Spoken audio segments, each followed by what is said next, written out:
إلهي لست للفيل.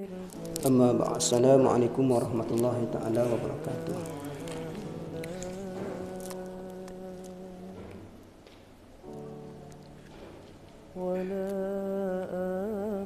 Bismillahirrahmanirrahim. Sambung lagi berkenaan dengan ilmu mengenali Allah Subhanahu wa taala. Sama-sama insya-Allah kita mengenali Allah Subhanahu wa taala melalui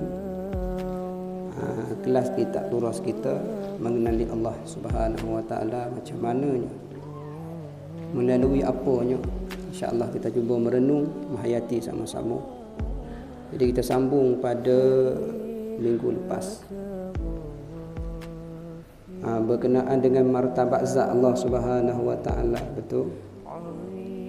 Jadi martabat zat Allah Subhanahu wa taala yang kita bahas minggu lepas. Jadi apabila sebut kata martabat Allah Subhanahu wa taala, martabat dia tu tinggi sangat. Jadi sampai ke tingginya, sampai istilah kita apabila masuknya bulan Rajab kita baca Isra Mi'raj.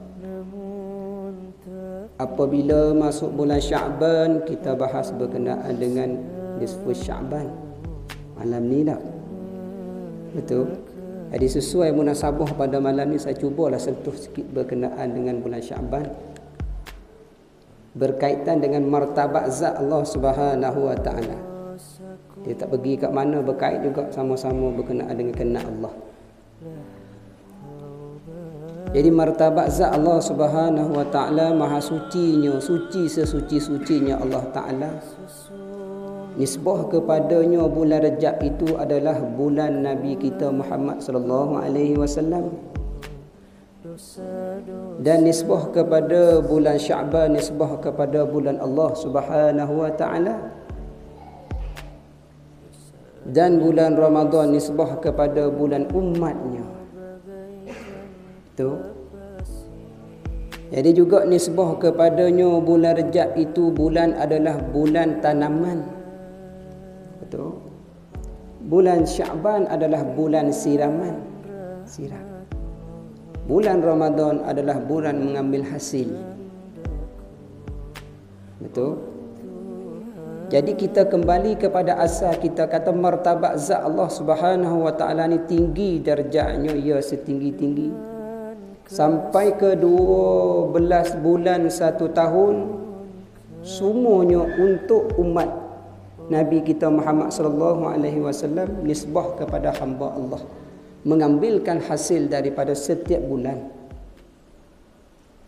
Kita jangan memahami kata hanya bulan Rajab dan bulan Sya'ban dan bulan Ramadan. Kalau kita menghayati, merenungkan hikmah yang Allah Ta'ala ataupun hikmah daripada Nabi kita Muhammad sallallahu alaihi wasallam mengatakan Rajab itu bulannya Nabi Muhammad, Sya'ban itu bulannya ialah bulan Allah, Ramadan itu bulan umat dia. Kita jangan hanya merebut di dalam 3 bulan tu sahaja dalam setahun. Sebab apanya? Dalam bulan Rajab tanam. Betul? Boleh ke kita nak tanam tanpa sedia? Bermaknanya sebelum nak sampai nak tiba bulan Rajab, ada sebelum tu 9 bulan. 9 bulan itulah kita kena cari benih-benih, sehasil benih yang baik. Kita kena usaha ikhtiar pilih benih yang mana kita nak cocok pada bulan Rajab. Bermaknanya 9 bulan sebelum masuk bulan Rajab kita kena buat persediaan cari benih yang kita nak cocok. Jangan tiba-tiba masuk bulan Rajab terus kita cocok tanam. Maksudnya amalan apa sahaja 9 bulan sebelum tu kita kena sedia dah. Kita nak cocok pada bulan Rajab. Baiklah puasa, kita kena belajar dulu puasa Senin Khamis sebelum lain daripada bulan Rajab dan Sya'ban Ramadan. Baiklah sedekah sebelum bulan Rejab, Syakban, Ramadan, kita kena benih situ, kena berlatih dulu benih tu. Kena test dahulu. Test dulu Senin Khamis puasa. Test dulu sedekahnya macam mana. Hasil nikmat tu ada ke tidak. Kalaulah kita daripada bulan sebelum tu kita tak cuba, tiba-tiba kita nak tanam terus, tak boleh. Seperti mana kita pergi kedai beli satu benih, tanya kepada tukang yang jual tu benih, kita nak tanam tembikai. Tiba-tiba kita nak pergi beli terus tanpa tahu daripada test ataupun tanpa tahu daripada hasil, adakah kita nak beli? Tak. Pasti kita tanya dulu, macam mana ni hasil biji ni? Adakah sebaik-baik hasilnya? Jawab daripadanya si penjual tu, ya hasil bagus. Sebab orang dah pernah beli sebelum ni, dia sudah cuba dah tanam. Selepas tu kita juga sama, barulah ambil benih tu bawa pergi cocok tanam. Sebab apanya? Hasil itu akan dapat. Bermaknanya sebelum bulan Rejab kita kena sedia dulu. 9 bulan tu syari'lah. Sebab apa dia? Bolehkah kita nak kata tiba-tibanya istilah kita nak ambil kelebihan Syakban terus? Boleh nampak zahir, tapi hakikat adakah dapat? Belum tahu, melainkan Allah. Adakah kita katanya bulan Rejab kita boleh ambil kelebihan pada bulan Rejab? Boleh di segi zahir, di segi batin adakah boleh ambil? Tak ada siapa tahu, melainkan Allah. Adakah bulan Ramadan, Lailatul Qadar kita kata boleh ambil? Ya, di segi zahir mungkin boleh ambil, di segi batin belum tentu, melainkan Allah. Bermaknanya orang sendiri dialah yang dia boleh mengetahui sebenarnya. Sebab apa? Cuba kita menghayati sama-sama. Jadi apabila sebut kata nisfu, tengah, kita jangan memahami sekadar setengah Syakban sahaja, setengah tahun. Luaskan. Dan juga asalnya nisfu itu dia lebih kepada 3 bulan. Nisfu maknanya dia duduk tengah di antara Rejab dan Ramadan. Jadi apabila kita tafsirkan silap, bermaknanya kita ambil Syakban sahaja, kita tak ambil Rejab dan kita tak ambil Ramadan. Apabila kita tak ambil Rejab, kita tak ambil Ramadan, 9 bulan selain daripada Rejab dan Ramadan kita pun tinggal juga. Apabila kita tinggal selain daripada tu, tanda tu kita tak sedia daripada awal. Tak ada hasil yang sempurna, melainkan bukan sedia cari benih dulu. 9 bulan untuk persediaan kita cari benih. Dan bulan Rejab untuk kita cocok tanam. Dan bulan Syakban untuk kita siram. Dan bulan Ramadan untuk kita ambil hasil. Kita nak ambil hasil macam mana? 9 bulan kita tak sedia cari benih yang sebenar. Macam mana kita nak dapat kelebihan nisfu Syakban hakikat sebenar? Mana? Apabila sebut kata Syakban, ialah kena kepada huruf Shin. Apabila sebut kata Syakban, kena kepada huruf Ain. Apabila sebut kata Syakban, kena kepada huruf Alif. Ba dulu.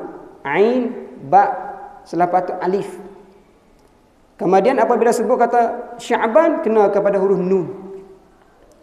Jadi setiap huruf itu ada kalimah dan setiap kalimah itu ada huruf. Dan setiap huruf-huruf di antara kalimah ada makna-makna dalam 12 bulan setahun. Apa dia makna syarafa? Syarafun ialah kena kepada kemuliaan. Kita tiba-tiba nak mulia pada bulan Syakban, mana boleh tiba-tibanya nak ambil, nak siram. Mungkin kita siram pada bulan Syakban, tapi benihnya tidak elok. Siram tujuan apa? Apa? Bermaknanya benih bulan Rejab yang kita cocok tanam tu, benih yang hasilnya ada. Baru kita siram dengan sepenuh, dapat hasil sepenuh. Kemuliaan. Syarafah, syarafun, kemuliaan. Kalau kita tanam benih yang tak elok, hasil tak ada selepas kita siram. Tak ada makna dia. Kita tak pernah puasa, tiba-tiba masuk Ramadan terus kita puasa. Allah, itu soalan tu dah. Syarafun, kemuliaan. Ain, apa dia ain? Uluwun, ketinggian. Darjat di bulan Syaban ni tinggi. Allah Ta'ala bagi di segi pahalanya lebih daripada bulan Rajab. Sebab ni adalah bulan Allah. Sebab ni adalah bulan Allah, kemuliaan. Allah Ta'ala muliakan manusia. Siapa yang buat kelebihan pada bulan Syaban, bukan hanya baca nisfu Syaban. Nisfu Syaban, itiraf kita dah kenal dah kata kelebihan dia tu. Apa dianya? Panjangkan umur. Betul? Luaskan rezeki. Tetapkan iman. Kalaulah kita katanya panjangkan umur, macam mana kita nak panjangkan umur dalam keadaan taat kepada Allah? Panjangkan umur dalam taat kepada Allah, tetapi 9 bulan itu kita tidak ikut cara Nabi Muhammad. Kita tidak ikut cara Rasul-Rasul, kita tidak ikut cara ulama. Macam mana kita kata nak panjangkan umur dalam keadaan taat kepada Allah? Itu makna kata syarafah, kemuliaan. Mana nak dapat kemuliaannya pada bulan apa dia? Syaban, yang Allah Ta'ala nak bagi mulia kepada seorang itu. Tak boleh nak dapat sebab Rejab dia tak ikut Rasulullah. Mana engkau Rejab dia tidak ikut Rasulullah? Dia tidak ambil kisah, tidak ambil pedoman, tidak ambil pengajaran dalam peristiwaan Isra' dan Mi'raj. Kalau tidak ambil kaji sepenuhnya dalam bulan Rejab berkaitan dengan kisah perjalanan Nabi Muhammad, macam mana kita nak mulia pada bulan Syaban? Apabila tidak ada mulia bulan Syaban, mana nak dapat hasil bulan Ramadan? Apa yang kita ambil hasil daripada kisah Isra' Mi'raj? Kalau kita katanya kita tu dapat kemuliaan sebab Isra' itu ibarat kata langkah Nabi Muhammad. Apabila kita ikut langkah Nabi Muhammad, istilah kata adalah sunnah dan ikut Allah Subhanahu Wa Taala, barulah dapat kemuliaan di bulan Syaban, kemudian dapat hasil daripada Ramadan. Kalaulah istilahnya daripada borak kita tak dapat hasil juga, mana kita nak katanya kita dapat mulia pada bulan Syaban dan Ramadan? Perjalanan istiwaan Isra' Mi'raj Nabi, kita jangan memahami katanya Nabi kita Muhammad sallallahu alaihi wasallam perjalanan daripada Makkahul Mukarramah, tanah suci, pergi ke Palestin, Baitul Maqdis, naik ke Sidratul Muntaha, itu terima sembahyang 5 waktu, balik hanya sembahyang saja. Kalau macam tu sembahyang saja, tidak ada puasa. Apa kaedah dia? Jadi istilah kembali kepada asal peristiwaan Isra' Mi'raj, itulah itulah dalam 12 bulan itu ambil daripada 9 bulan. 9 bulan itulah ambillah hasil daripada Rejab tu. Maksudnya hasil daripada peristiwaan Isra' Mi'raj Nabi yang ulama katanya 27 Rejab yang melakukan Isra' Mi'raj. Tarikh tidak tentu kata ulama, tetapi bulan Rejab itiraf. Kata ya, pada bulan Rejab berlaku Isra' dan Mi'raj. Kalaulah kita tak ambil hasil, macam mana kita nak buat kemuliaan? Mana cuba contoh. Seekor borok. Apa dia borok? Kita ambil istilah munasabah, kita ambil sentuh dengan Rejab dan Syaban, Ramadan. Kalau kita tak sentuh tak boleh, sebab itu 3 bulan adalah ilmu yang terikat. 1 bulan Rejab, 1 bulan Syaban, 1 bulan Ramadan, ilmu yang terikat 3 bulan tadi itu. Satu ilmu. Kita jangan asing, tak boleh. Apabila kita asing, bermakna kita tak mengerjakan bulan Rejab, bermakna tak dapat kemuliaan Syaban. Apabila kita ambil kemuliaan Syaban, kita tak ambil hasil Rejab, tak dapat sebab terikat 3 tu. Cocok siram, ambil hasil. Kalau kita siram sahaja, boleh ke benih tak ada nak tumbuh ke? Siram bulan Syaban saja, benih kita tak tanam, boleh ke? Peliklah orang tengok istilah dia. Nampak tak? Tiba-tiba anak nak pergi hasil, nak pergi ambil hasil pada bulan Ramadan, siram pun tidak, cocok tanam pun tidak, macam mana kita nak ambil hasil tu? Takkan nampak rupanya curi. Nampak? Kaedah dia. Bermaknanya kita berbalik kepada borak. Apa dia borak? Asal kalimah barkun. Perkataan itu borak, cakap kita istilahnya jalan laju ataupun pantas kilat, itu istilah borok. Barkun. Jadi istilah katanya seekor borok itu macam mana dia? Adalah rupanya warna putih. Seekor borok ni dia putih. Kepalanya bulat. Giginya rapat, halus-halus dan putih. Mulut dia tu tengok sepertinya kuda lebih kurang. Kepala bulat. Tekaknya bulat, panjang. Dia tak macam tu, dia tak macam tu, dia macam tu. Badan dia panjang. Gemuk, bulat. Ekor dia tu daripada punggung turun tengah-tengah paha, tak sampai ke lutut. Lepas tu hujung ekor dia tu ada bulu sikit. Batang ekor dia tak besar terus pergi kecil, tak.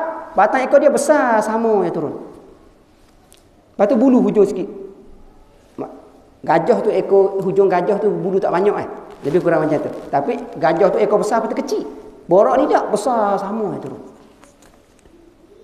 Sayap dia tu duduk di paha. Paha bukan paha depan, paha belakang. Lepas tu sayap dia besar ke? Tidak besar. Kalau dia tutup sampai ke body depan sahaja, tak sampai kepada paha depan.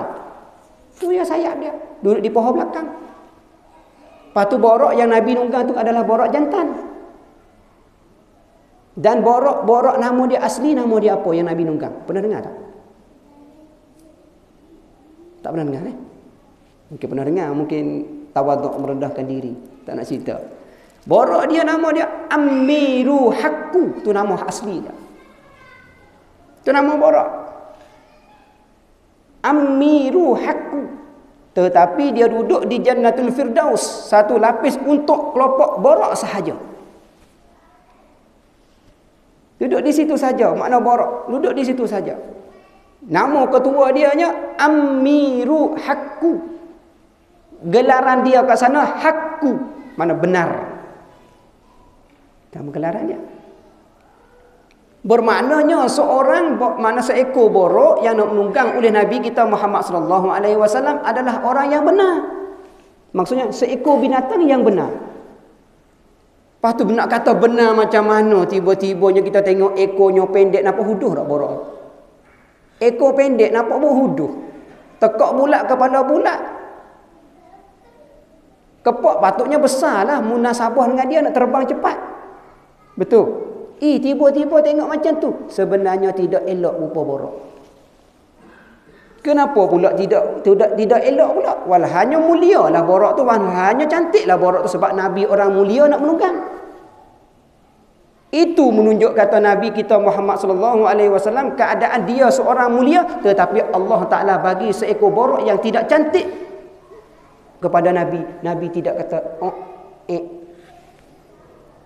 faham? Tidak kata tak nak, padahal pilihlah Nabi Muhammad orang yang mulia. Itu sifat Nabi.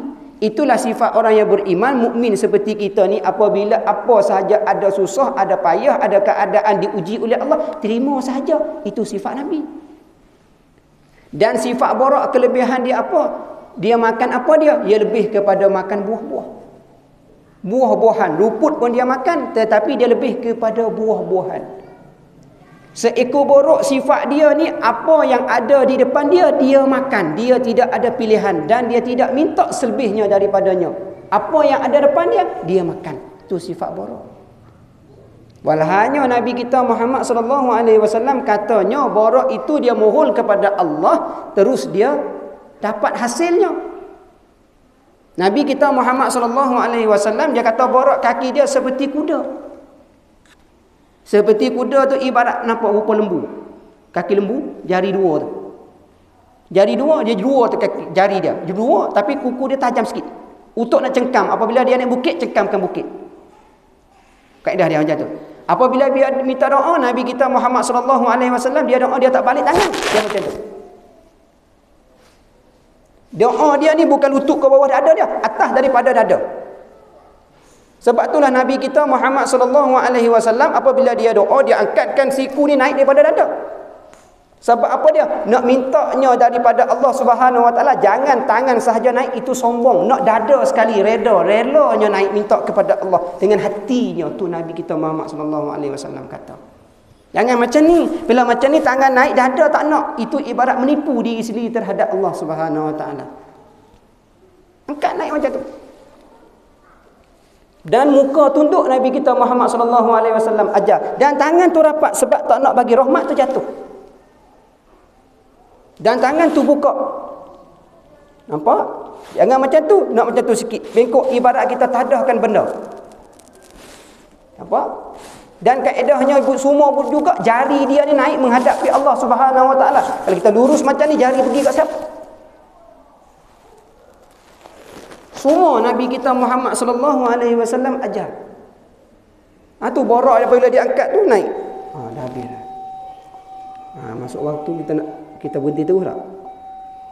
Betul? Moga ada bacaan Yasin tak? Sikit lagi. Sikit lagi, mana tak azan Mana terus saja. Baik.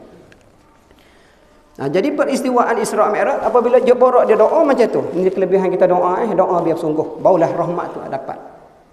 Jadi kita kembali kepada asal borak dia tu, sifat dia macam mana? Apa ada sahaja di depan dia, dia terima sahaja. Kaedahnya bermaknanya kita itu adalah seorang-seorang umat dan hamba Allah Subhanahu wa taala mulia di seginya. Dan Nabi kita pun mulia juga, selebih-lebihnya makhluk yang mulia. Boleh? Baik. Bermaknanya borak itu keadaan tadi gigi putih, kepalanya bulat, mulut dia seperti kuda lebih kurang. Kata Nabi Muhammad sallallahu alaihi wasallam, telinga dia ni seperti kita lebih kurang, tetapi tidak ada ni. Apa dia ni? Dalam bahagian dalam ni. Kelekok dalam ni. Tidak ada. Cuping ada. Ya sama. Lepas tu cuping dia tinggi sikit. Tinggi sikit dah. Dia tak banyak. Ini tak ada. Cuping tinggi sikit. Sikit. Tanduk ada ke tidak? Tidak ada. Tanduk tidak ada. Tekak dia bulat. Kalau tekak dia tak macam tu, dia tak macam tu, dia macam tu. Nampak? Dan warna dia putih. Sayap dia apabila dia terbang putih. Badan dia semua putih. Kuku dia hitam kelabu sikit. Sayap dia tu putih. Apabila borak itu dia tutup badan dia, di atas kelopak dia, di atas sayap dia tu, bulu di atas sayap dia tu kelabu gelap sikit.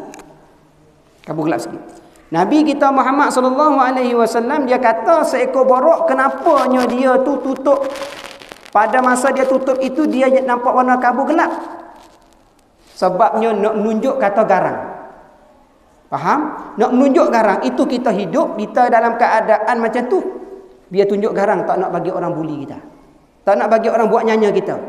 Tunduk tu boleh, biar nampak tu hebat. Sebab apabila sebut kata warna putih itu, dia cantik. Dan dia lembut. Dan dia manja. Itu kelebihan putih.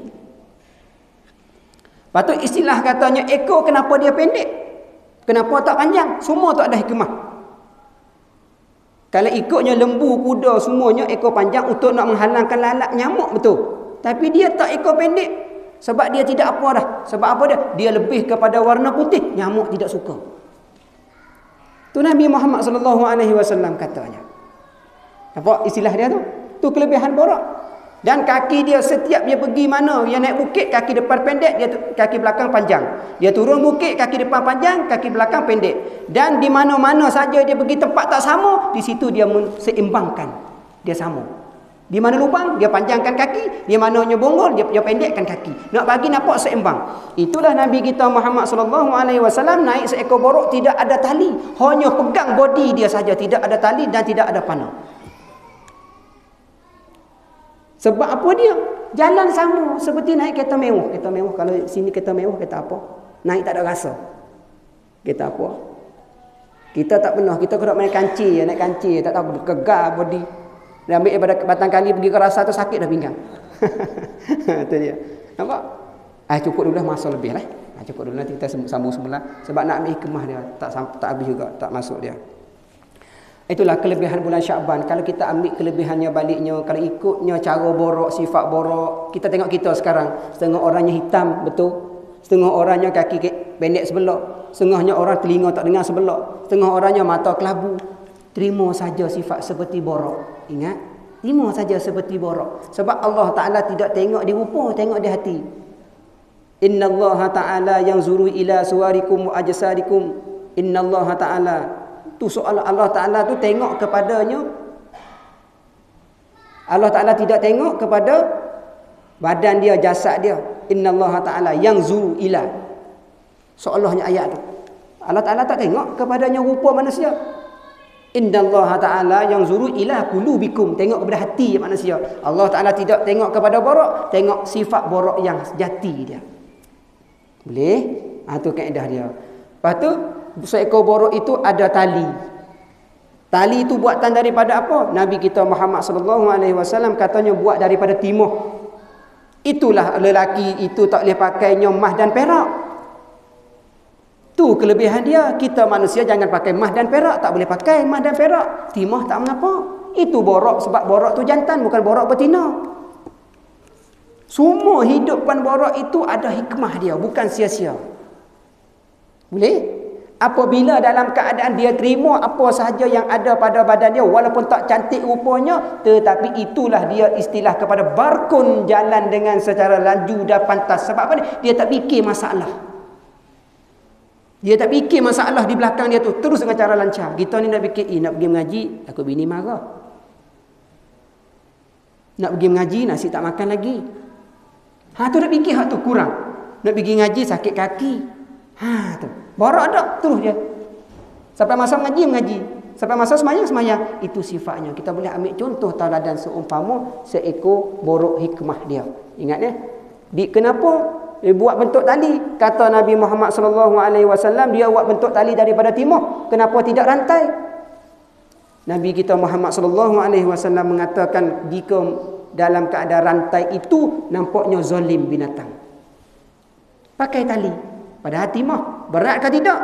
Tidak berat. Hanya cukup kekuatan borok nak terbang, nak laju dengan secara pantas. Itu hikmahnya. Ambil kehidupan kita. Bermaknanya kita ni Allah Ta'ala letak kesusahan di atas bahu kita, letak miskin di atas bahu kita, letak kekayaan di atas bahu kita. Tidak berat sebenarnya. Seperti tali tekak leher yang ada di borok. Hanya kita saja nak terima ujian tidak ataupun nak melepasi, itu macam mana. Kalau tak lepas, kita redha dan terima, ikhlas dan yakin dengan sempurna hatinya. Seperti borok.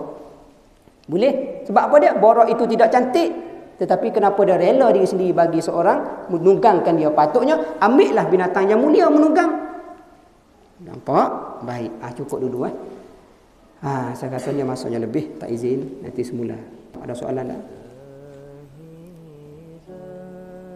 Yang berkenaan dengan tidur Nabi Muhammad tu tak? Berkenaan dengan tidur tu nanti saya ulas minggu depan. Boleh? Boleh. Kalau nak malam ni boleh, tapi saya ulas dengan cara ringkas. Kalau nak cara detail pun boleh, tapi masa lebih kurang 15 minit. Takut panjang sebab nak sini 10 Syaban lagi tak? Nak ke? Takut panjang masa lah. Minggu depan lah. Minggu depan lah. Kalau saya naik lah. Kalau saya tak naik, terima seperti mana borok terima. Wallahu a'lam. Bismillahirrahmanirrahim. فهب لي توبة وغفير ذنوبي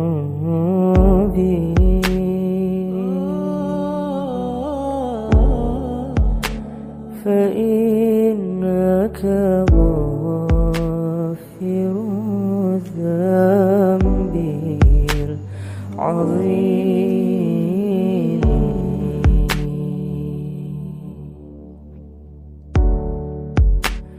Wahai Tuhan, ku tak layak ke syurga-Mu,